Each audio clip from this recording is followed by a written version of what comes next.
নমস্কার। এই মুহূর্তে আইসিডিএস অর্থাৎ অঙ্গনারী বিভিন্ন পদের জন্য যে সমস্ত মহিলারা প্রস্তুতি নিচ্ছেন তাদের জন্য একটা বড় খুশির খবর, কারণ আজ থেকে অর্থাৎ 20 ফেব্রুয়ারি 2024 আজ থেকে কিন্তু অঙ্গনারী হেল্পার পদে কিন্তু আবেদন শুরু হয়ে গেছে পশ্চিমবঙ্গে। আজ থেকে অঙ্গনারী হেল্পার পদে কিন্তু আপনারা আবেদন করতে পারবেন বাড়িতে বসে অনলাইনের মাধ্যমে। হ্যাঁ, ঠিকই শুনছেন, অঙ্গনারী হেল্পার পদে কিন্তু আবেদন শুরু হয়ে গেছে। আপনারা যদি চান তাহলে আজকের কিন্তু আপনি বাড়িতে বসে নিজে অঙ্গনারী হেল্পার পদের জন্য কিন্তু আপনি আবেদন করতে পারবেন। কিভাবে আপনারা আবেদন করবেন এবং এলিজিবিলিটি ক্রাইটেরিয়া কি আছে প্রতিটা স্টেপ কিন্তু আমরা আজকে দেখাবো আপনাদেরকে এই ভিডিওতে। কিভাবে আপনারা বাড়িতে বসে অনলাইনের মাধ্যমে ফর্মটাকে ফিল আপ করবেন এবং এর জন্য কি কি ডকুমেন্টস প্রয়োজন, কোন কোন ডকুমেন্টস আপনাদেরকে আপলোড করতে হবে এবং কিভাবে আপনি অ্যাপ্লিকেশন ফর্মটাকে ডাউনলোড করবেন, প্রতিটা স্টেপ কিন্তু আমি দেখাবো। সো এর জন্য আপনাদের কাছে একটাই রিকোয়েস্ট, ভিডিওটা আপনাদেরকে ধৈর্য ধরে প্রথম থেকে শেষ পর্যন্ত দেখতে হবে। এবং আপনারা যদি আমাদের RS ক্লাউড কম্পিউটিং এই চ্যানেলে প্রথমবার ভিজিট করে থাকেন তাহলে অবশ্যই চ্যানেলটিকে সাবস্ক্রাইব করে পাশে থাকা বেল আইকনটি ক্লিক করে অল নোটিফিকেশনটা অন করে নেবেন এই ধরনের অঙ্গনারী পদের লেটেস্ট রিক্রুটমেন্টের আপডেট পাওয়ার জন্য। ফ্রেন্ড, আপনাদের সঙ্গে আমি ভাগ্যধর আর আপনারা দেখছেন RS ক্লাউড কম্পিউটিং। সো চলুন দেখে নিই কিভাবে আপনারা অঙ্গনারী হেল্পার পদে আবেদন করবেন। সো চলুন শুরু করা যাক। সো যেমন কি আপনারা দেখতে পাচ্ছেন যে নোটিফিকেশনটা জারি করা হয়েছে, এখানে দেখতে পাচ্ছেন notice for the district selection of the anganwadi helper, ঠিক আছে, 2024। যে নোটিশটা কিন্তু জারি করা হয়েছে সেটা জারি করা হয়েছে 9 ফেব্রুয়ারি 2024। সো ফ্রেন্ড, যেমন কি আপনারা দেখতে পাচ্ছেন নোটিফিকেশনটা কিন্তু জারি করা হয়েছে আলিপুরদুয়ার ডিস্ট্রিক্ট থেকে। আলিপুরদুয়ার ডিস্ট্রিক্ট থেকে কিন্তু এই রিক্রুটমেন্টটা করা হচ্ছে, অর্থাৎ অঙ্গনারী হেল্পার পদে কিন্তু রিক্রুটমেন্ট করা হচ্ছে। কোন কোন এলাকার জন্য আপনারা আবেদন করতে পারবেন সেই ডিটেলসগুলো আমরা প্রথমে আপনাদেরকে দেখিয়ে দেবো। সো পেজটাকে আমি জুম করে আপনাদেরকে দেখানোর চেষ্টা করছি। এখানে দেখতে পাচ্ছেন অঙ্গনারী হেল্পার। সো প্রথমে তো এখানে আলিপুরদুয়ার 2, আলিপুরদুয়ারের মধ্যে আবার আলিপুরদুয়ারের 2তে আবার রাখা হয়েছে অঙ্গনারী হেল্পার পদে। নেক্সট হচ্ছে ফালাকাটা এরিয়ার জন্য আপনারা আবেদন করতে পারবেন। সো নেক্সট দেখতে পাচ্ছেন এখানে কালচিনি এই এরিয়াতেও আপনারা আবেদন করতে পারবেন। কুমারগ্রাম নেক্সট রাখা হয়েছে আলিপুরদুয়ার আরবান। এই 12টা এলাকাতে কিন্তু আপনারা অঙ্গনারী হেল্পার পদের জন্য কিন্তু আপনারা আবেদন করতে পারবেন। ওকে, সো অঙ্গনারী হেল্পার পদে আবেদন করার জন্য আপনাদেরকে প্রথমে এই যে ওয়েবসাইটে দেখতে পাচ্ছেন এই অফিসিয়াল ওয়েবসাইটে কিন্তু আপনাদেরকে ভিজিট করতে হবে। এই ওয়েবসাইটের লিঙ্ক আমি ভিডিও ডেসক্রিপশনে দিয়ে রাখবো। আপনারা যদি চান ভিডিও ডেসক্রিপশনে দেওয়া লিঙ্কে কিন্তু ক্লিক করে আপনারা ডাইরেক্টলি এই ওয়েবসাইটে ভিজিট করতে পারবেন, ঠিক আছে। এই ওয়েবসাইটে যখনই আপনি ভিজিট করবেন প্রথমে কিন্তু এখানে একটা নোটিফিকেশন কিন্তু ওপেন হয়ে যাবে, ঠিক আছে। নোটিফিকেশনটা এখানে ক্লোজ অপশনে ক্লিক করে কিন্তু আপনি নোটিফিকেশনটা ক্লোজ করতে পারবেন। ক্লোজ করার পর তারপর এখানে দেখতে পাচ্ছেন অ্যাপ্লিকেন্ট কর্নার। অ্যাপ্লিকেন্ট কর্নারের আন্ডারে এই যে অপশনটা দেখতে পাচ্ছেন এখানে অ্যাপ্লাই অনলাইন, এই অপশনে আপনাকে প্রথমে ক্লিক করতে হবে অনলাইনে আবেদন করার জন্য, ঠিক আছে। সো এই অপশনে আপনি যখনই ক্লিক করবেন অনলাইনে কিন্তু ফর্মটা ওপেন হয়ে যাবে। সো এখানে দেখতে পাচ্ছেন অনলাইনে প্রথম স্টেপটা কিন্তু ওপেন হয়ে গেছে। স্টেপ 1 এখানে চলে এসেছে। এখানে বলা হয়েছে কি পোস্ট অ্যান্ড রেসিডেন্সিয়াল ডিটেলস, অর্থাৎ আপনি কোন পোস্টের জন্য আবেদন করছেন, ঠিক আছে, সেই ডিটেলসগুলো কিন্তু এখানে আপনাকে সিলেক্ট করে নিতে হবে। পোস্ট অ্যাপ্লাই ফর এই অপশানে ক্লিক করে আপনাকে কিন্তু পোস্টটা সিলেক্ট করে নিতে হবে। এখানে যখনই ক্লিক করবে এখানে দেখতে পাচ্ছেন অঙ্গনারী হেল্পার আর একটা আছে অঙ্গনারী ওয়ার্কার, অর্থাৎ আপনি কোন পদের জন্য আবেদন করতে চাইছেন, অঙ্গনারী হেল্পার পদের জন্য না ওয়ার্কারের জন্য, ঠিক আছে। এখানে হেল্পারের জন্য আপনি এখানে আবেদন করতে পারবেন। এখানে হেল্পারটা চুজ করে নেবেন। বিভিন্ন এরিয়ার কিন্তু এখানে আপনাকে নাম দেওয়া হয়েছে, অর্থাৎ প্রজেক্ট বেস করে কিন্তু প্রতিটা এলাকার কিন্তু এখানে নাম দেওয়া হয়েছে। সেখানে আপনাকে পছন্দ মতন আপনার যে এরিয়া সেটা কিন্তু আপনাকে সিলেক্ট করে নিতে হবে অ্যাকর্ডিং টু প্রজেক্ট নেম, ঠিক আছে। সো সিলেক্ট করে নেওয়ার পর সঙ্গে সঙ্গে দেখতে পাচ্ছেন এখানে নোটিফিকেশান নাম্বার চলে এসছে, অর্থাৎ আপনি যে জবের জন্য আবেদন করছেন তার নোটিফিকেশান নাম্বার এখানে চলে এসছে এবং তার নোটিফিকেশান ডেট, ঠিক আছে।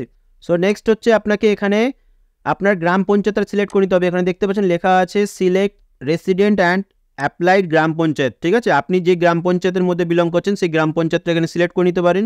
নেক্সট এখান থেকে আপনাকে গ্রাম পঞ্চায়েতটা সিলেক্ট করে নিতে হবে। সিলেক্ট করে নেওয়ার পর এখানে একটু ওয়েট করবেন। তাই দেখতে পাচ্ছেন এই গ্রাম পঞ্চায়েতের আন্ডারে কতগুলো রিক্রুটমেন্ট আছে, একটা রিক্রুটমেন্ট আছে, সেটা হচ্ছে আনরিজার্ভ ক্যাটাগরি। ওকে, আনরিজার্ভড ক্যাটাগরির আন্ডারে একটা রিক্রুটমেন্ট আছে। একটু পেজটা স্ক্রল ডাউন করে নিচে চলে আসবেন। নিচে আসার পর দেখতে পাচ্ছেন এখানে নেক্সট এখানে আপনাকে কি করতে হবে, এখানে ইয়েস অর নো, অর্থাৎ আপনি এই গ্রাম পঞ্চায়েতের আন্ডারে রেসিডেন্ট কিনা, যদি মনে হয় হ্যাঁ তাহলে ইয়েস করবেন, আর যদি না হয় তাহলে কিন্তু এখানে লেখাই থাকবে কিন্তু you are not eligible for the selected post, no যদি করেন, ঠিক আছে। আপনাকে ইয়েস কিন্তু করতে হবে, অর্থাৎ আপনাকে দেখে নিতে হবে আপনি যে গ্রাম পঞ্চায়েতে বসবাস করেন সেই গ্রাম পঞ্চায়েত এই প্রজেক্টের আন্ডারে আসছে কিনা, ঠিক আছে। ইয়েস করলাম এখান থেকে।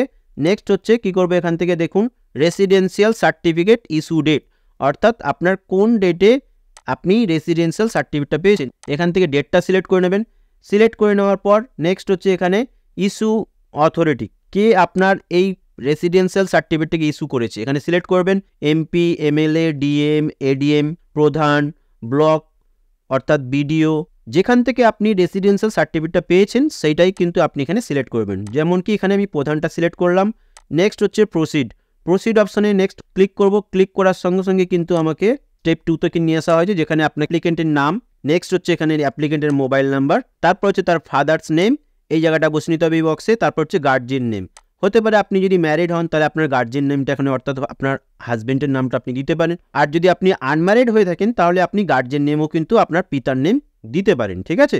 নেক্সট হচ্ছে এখানে রিলেশন উইথ গার্জিয়ান, যদি আপনি এই গার্জিয়ানের জায়গায় স্বামীর নাম দিয়ে থাকেন তাহলে এখানে রিলেশন উইথ গার্জিয়ানের সঙ্গে কী হবে, হাজবেন্ড হয়ে যাবে। আর যদি আপনি এখানে পিতার নাম দিয়ে থাকেন তাহলে এখানে কী হবে, ফাদার্স, ঠিক আছে, রিলেশন উইথ গার্জিয়ান। নেক্সট হচ্ছে এখানে ম্যারিড স্ট্যাটাসটা যদি আপনি ম্যারিড হন তাহলে কিন্তু এখানে আপনার হাজবেন্ড নেমটা কিন্তু স্টার মার্কে চলে আসবে, আর এখানে যদি আপনি আনম্যারিড করে রাখেন তাহলে কিন্তু এটা দেখুন হিডেন হয়ে গেছে, অর্থাৎ এখানে কিন্তু কোনো ফিল আপ করার প্রয়োজন নেই। তারপরে নেক্সট হচ্ছে ন্যাশনালিটি, এখানে ইন্ডিয়ান থাকবে। তারপরে according to your certificate or date of birth certificate, আপনি এখানে আপনার ডেট অফ বার্থটা কিন্তু বসিয়ে নেবেন। সো নেক্সট হচ্ছে এখানে upload your current passport size colour photograph, ঠিক আছে, আপনাকে আপনার পাসপোর্ট সাইজ ফটোগ্রাফটা কিন্তু এখানে আপলোড করে নিতে হবে। কিভাবে আপলোড করবেন, ফরম্যাটটা কি, জেপিজি মোডে আপনাকে আপলোড তো করতেই হবে এবং তার সাইজ কিন্তু আপনার 50 কেবির যেন বেশি না হয়, উইথিন 50 কেবির মধ্যে যেন থাকে। এই আপলোড অপশানে আপনি ক্লিক করুন। ক্লিক করার সঙ্গে সঙ্গে আপনাকে আপনার ফোল্ডারে নিয়ে আসা হবে, অর্থাৎ আপনি মোবাইল থেকে আবেদন করলে মোবাইলের ফোল্ডারে, কম্পিউটার থেকে যদি আপনি আবেদন করেন কম্পিউটারের ফোল্ডারে কিন্তু নিয়ে আসা হবে। নিয়ে আসার পরে কিন্তু আপনাকে আপনার ফটোটা কিন্তু এখান থেকে সিলেক্ট করে নিতে হবে, ঠিক আছে। ফটোটা সিলেক্ট করে নেওয়ার পর সঙ্গে সঙ্গে কিন্তু পেজটাকে একটু স্ক্রল ডাউন করে নিচে চলে আসবেন। স্টেপ 3 অর্থাৎ আপনার পার্মানেন্ট অ্যাড্রেসটা কি, সেই অ্যাড্রেসটা কিন্তু আপনাকে ইন ডিটেলসে কিন্তু লিখতে হবে, অর্থাৎ ভিলেজ কি, অর্থাৎ আপনার পোস্ট কি, আপনার পুলিশ স্টেশন কি, আপনার সাব ডিস্ট্রিক্ট কি, ডিস্ট্রিক্ট কি, প্রতিটা ডিটেলস কিন্তু আপনি ইন ডিটেলস এখানে ফিল আপ করবেন। এখানে ভিলেজ নেমটা দিয়ে দেবেন এবং অ্যাড্রেসের মধ্যে কিন্তু সমস্ত কিছু মেনশন করবেন। তারপর হচ্ছে এখানে স্টেট তো সিলেক্ট থাকবেই, ওয়েস্ট বেঙ্গল। নেক্সট হচ্ছে এখানে ডিস্ট্রিক্ট, অর্থাৎ কোন ডিস্ট্রিক্ট থেকে বিলং করছেন, আলিপুরদুয়ার এখান থেকে সেটা কিন্তু সিলেক্ট করে নেবেন। তারপর এখানে সাব ডিস্ট্রিক্টটাও কিন্তু এখান থেকে সিলেক্ট করে নেবেন, ঠিক আছে, অর্থাৎ এসডিও। তারপর ব্লক এখান থেকে সিলেক্ট করে নেবেন যদি ব্লকের আন্ডারে বিলং করেন। তারপর সিলেক্ট ব্লক, এখানে ব্লকটাও এখান থেকে সিলেক্ট করে নেবেন, ঠিক আছে। সিলেক্ট করে নেওয়ার পর এখানে তারপর পুলিশ স্টেশন কি আপনার সেটা এখানে ফিল করে নেবেন এই বক্সটাতে। নেক্সট হচ্ছে এখানে পোস্ট অফিস নেম, আপনি কোন পোস্ট অফিসের আন্ডারে আসছেন সেটাও এখানে ডিটেলসটা ফিল করে নেবেন। তারপর এরিয়া পিনকোড, অর্থাৎ এখানে আপনি যে এরিয়ায় বসবাস করেন সেই এরিয়া পিনকোডটা এখানে বসিয়ে নেবেন। তারপর নেক্সট একটু পেজটা স্ক্রল ডাউন করে নিচে চলে আসবেন। নিচে আসার পর দেখতে পাচ্ছেন যদি মনে হয় যে আপনি উপরে যে ঠিকানাটা দিচ্ছেন তার সঙ্গে কারেন্ট অ্যাড্রেসটা সেম, অর্থাৎ আপনি একই স্থানে বসবাস করেন, তাহলে এখানে কি করবেন, এই যে চেক বক্সটা আছে চেক বক্সটা কিন্তু এখানে আপনি ক্লিক করে নেবেন। ক্লিক করার সঙ্গে সঙ্গে কিন্তু আপনার অ্যাকর্ডিং টু পার্মানেন্ট অ্যাড্রেস সেই অ্যাড্রেসটা কারেন্ট অ্যাড্রেসটা কিন্তু ফিল হয়ে যাবে, ঠিক আছে। আর যদি মনে হয় না আমি কারেন্ট অ্যাড্রেসটা আমার আলাদা এবং পার্মানেন্ট অ্যাড্রেসটাও কিন্তু আলাদা, তাহলে আপনাকে এখানে আনচেক করে এই ডিটেলসগুলো কিন্তু এখানেও ফিল আপ করে নিতে হবে। যেমন কি আপনাদেরকে আমি পার্মানেন্ট অ্যাড্রেসটা ফিল আপ করার প্রসেসটা দেখলাম, সেম কারেন্ট অ্যাড্রেসটাও আপনাকে একইভাবে ফিল আপ করে নিতে হবে, ঠিক আছে।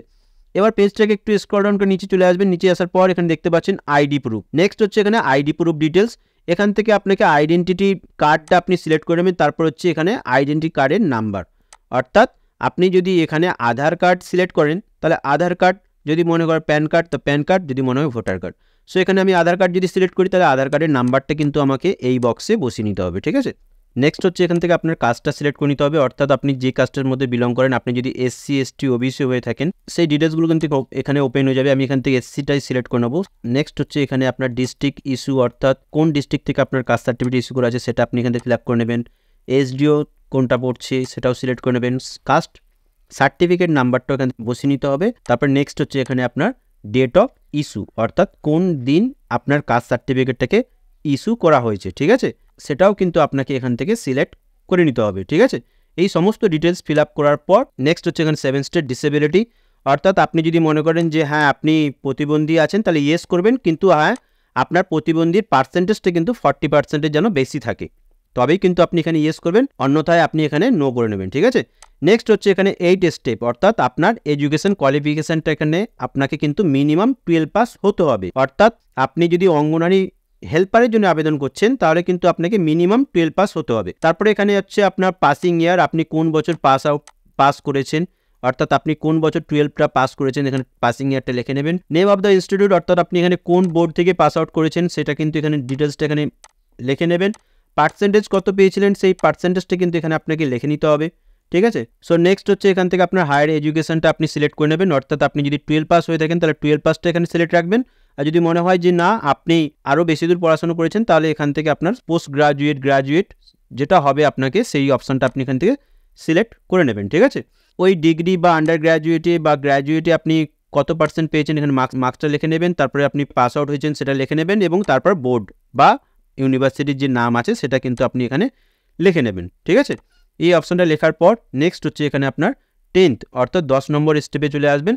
10 নম্বর স্টেপে কিন্তু এখানে পুরো ডিটেলস লেখা থাকবে, অর্থাৎ আপনি 12 পাস যে করেছিলেন সেই 12 পাসটা আপনি কোন ভাষায় পরীক্ষা দিয়েছিলেন, অর্থাৎ আপনি বেঙ্গলিতে পরীক্ষা দিয়েছেন না হিন্দিতে পরীক্ষা দিয়েছেন। আপনি যে ভাষায় এখানে পরীক্ষা দিয়েছেন সেটাকে কিন্তু আপনাকে এখানে সিলেক্ট করে নিতে হবে। এখান থেকে আমি বাংলাটাকে সিলেক্ট করে নেবো। সিলেক্ট করার পর নেক্সট হচ্ছে এখানে 11 নম্বর স্টেপ, যেখানে বলা হয়েছে আপনাকে একটা সেলফ ডিক্লারেশন অর্থাৎ এই চেক বক্সে ক্লিক করতে হবে। তার সঙ্গে সঙ্গে আপনাকে এখানে আপনার সিগনেচারটা কিন্তু আপলোড করতে হবে, ঠিক আছে। সিগনেচারটাও সেম জেপিজি মোডে হতে হবে, জেপিজি মোডে হতে হবে এবং তার সাইজটা যেন 50 কেবির বেশি না হয়। নেক্সট এখানে চেক বক্সে ক্লিক করলাম। ক্লিক করার পর এখানে আপলোড এই যে অপশান আছে আপলোড এখানে ক্লিক করে আমি আমার এখানে সিগনেচারটাকে ফোল্ডার থেকে সিলেক্ট করে নেবো। সিলেক্ট করার পর এখানে কিন্তু আপনার সিগনেচারের কিন্তু প্রিভিউটাও এখানে চলে আসবে, ঠিক আছে। যেমন কি আপনি যখনই ফটোটা কিন্তু আপলোড করবেন তার কিন্তু এখানে প্রিভিউটা কিন্তু আপনি দেখতে পাবেন, ঠিক আছে। আপনার ফটোটা এখানে সঠিক ফটো আপলোড হয়েছে কিনা সেই ব্যক্তির কিন্তু ফটোটা এখানে চলে আসবে যখন আপনি আপলোডটা করবেন, ঠিক আছে। সমস্ত ডিটেলস কিন্তু একবার ভালো করে চেক আপ করে নেবেন, সমস্ত কিছু আপনার অ্যাড্রেস অনুযায়ী ফিল আপ হয়েছে কিনা সমস্ত কিছু চেক আউট করার পর নেক্সট হচ্ছে ফাইনাল সাবমিট। সো নেক্সট যখন আপনি এখানে সাবমিট অপশনে ক্লিক করবেন এখানে কিন্তু একটা অ্যালার্ট মেসেজ কিন্তু চলে আসবে, যেখানে বলা হবে are you sure want to submit. ওকে অপশানে যদি আপনি ক্লিক করেন তাহলে কিন্তু আপনার ফর্মটা সাবমিট হয়ে যাবে, ঠিক আছে। কনফার্মেশন চাওয়া হয়েছে, এখানে ওকে করব। ওকে করার সঙ্গে কিন্তু পেজটা ওপেন হয়ে যাবে এবং এখানে কিন্তু আপনার অ্যাপ্লিকেন্ট অর্থাৎ যেই ব্যক্তির হয়ে কিন্তু আপনি আবেদন করছেন বা নিজের হয়ে যদি আপনি আবেদন করেন তার কিন্তু এখানে পুরো ডিটেলস কিন্তু চলে আসবে, ঠিক আছে। দেখতে পাচ্ছেন এখানে প্রথমে চলে আসবে এখানে অ্যাপ্লিকেশন নাম্বার, নেক্সট হচ্ছে এখানে অ্যাপ্লিকেন্ট নেম, যে ব্যক্তির জন্য আপনি আবেদন করেছেন তার কিন্তু এখানে অ্যাপ্লিকেন্ট নামটা পেয়ে যাবেন। নেক্সট হচ্ছে এখানে ফাদার্স নেমটাও পেয়ে যাবেন। তারপরে কিন্তু রেজিস্টার মোবাইল নাম্বার, তারপরে হচ্ছে যে পদের জন্য আপনি এখানে আবেদন করছেন অঙ্গনারী হেল্পার্স। সো আপনারা সমস্ত ডিটেলসগুলো কিন্তু এখানে দেখতে পাবেন। সো দেখার পর পেজটাকে একটু স্ক্রল ডাউন করে নিচে চলে আসবেন। অ্যাকনোলেজমেন্টের জন্য কিন্তু এখানে প্রিন্ট আউট করতে পারেন এই অপশানে ক্লিক করে। আর আপনি যদি মনে করেন যে আপনার যে অ্যাপ্লিকেশন ফর্মটা আছে সেটাকে প্রিন্ট আউট করতে চান তাহলে এই অপশানে ক্লিক করবেন, ঠিক আছে। দেখুন এই যে অ্যাপ্লিকেশন নাম্বারটা দেখতে পাচ্ছেন এই অ্যাপ্লিকেশন নাম্বারটা কিন্তু খুবই ইম্পর্টেন্ট একটা নাম্বার, যে নাম্বারটা কিন্তু আপনাকে পরবর্তীকালে সাহায্য করবে আপনার অ্যাডমিট কার্ডটাকে ডাউনলোড করতে। অর্থাৎ এখানে দেখতে পাচ্ছেন প্রিন্ট অ্যাডমিট কার্ড, এই ওয়েবসাইটে কিন্তু আপনাকে আবার ভিজিট করে আপনার অ্যাপ্লিকেশনটাকে কিন্তু ডাউনলোড করতে সাহায্য করবে আপনার এই অ্যাপ্লিকেশন নাম্বারটা। তার জন্যই কিন্তু আপনাকে আমি রিকোয়েস্ট করেছি যে এই যে অ্যাপ্লিকেশন নাম্বারটা আপনাকে দেওয়া হলো ফর্ম সাবমিট করার পর আপনি অ্যাকনোলেজমেন্ট যে ফর্মটা এই ফর্মটাকে কিন্তু ডাউনলোড বা প্রিন্ট আউট কিন্তু করে রাখবেন, প্রিন্ট আউট কিন্তু আপনি করে রাখবেন, ঠিক আছে। সো আশা করি আপনারা বুঝতে পেরেছেন যে কীভাবে আপনারা ফর্মটাকে ফিল আপ করবেন, প্রতিটা স্টেপ কিন্তু আমি দেখিয়েছি এবং কিভাবে আপনারা আপনাদের ফটো এবং সিগনেচারগুলো আপলোড করবেন সমস্ত ডিটেলস কিন্তু আমি এই ভিডিওতে দেখিয়েছি। কোনো ডাউট থাকলে কোনো প্রশ্ন থাকলে আমাকে অবশ্যই কমেন্ট সেকশনে জানাতে পারেন, আমি চেষ্টা করবো অ্যাজ সুন অ্যাজ পসিবল আপনাদের কমেন্টে রিপ্লাই করার। আরও একটা রিকোয়েস্ট, আপনারা এই ভিডিওটা কোন জেলা থেকে দেখছেন অবশ্যই আমাদেরকে কমেন্ট সেকশনে জানাতে ভুলবেন না, কারণ পরবর্তী ডিস্ট্রিক্টের যখনই লেটেস্ট আপডেটগুলো নিয়ে আসা হবে সর্বপ্রথম কিন্তু আপনারা এই নোটিফিকেশনটা পেয়ে যাবেন। তার জন্য আপনাদের কাছে একটা রিকোয়েস্ট, আপনারা যদি RS ক্লাউড কম্পিউটিংয়ে প্রথমবার ভিজিট করে থাকেন তাহলে অবশ্যই চ্যানেলটিকে কিন্তু সাবস্ক্রাইব করে নেবেন এবং পাশে থাকা বেল আইকনটা ক্লিক করে অল নোটিফিকেশনটা অন করে নেবেন পরবর্তী অঙ্গনারী জবের লেটেস্ট আপডেটগুলো পাওয়ার জন্য। So finally thank you for watching this video, see you on next video.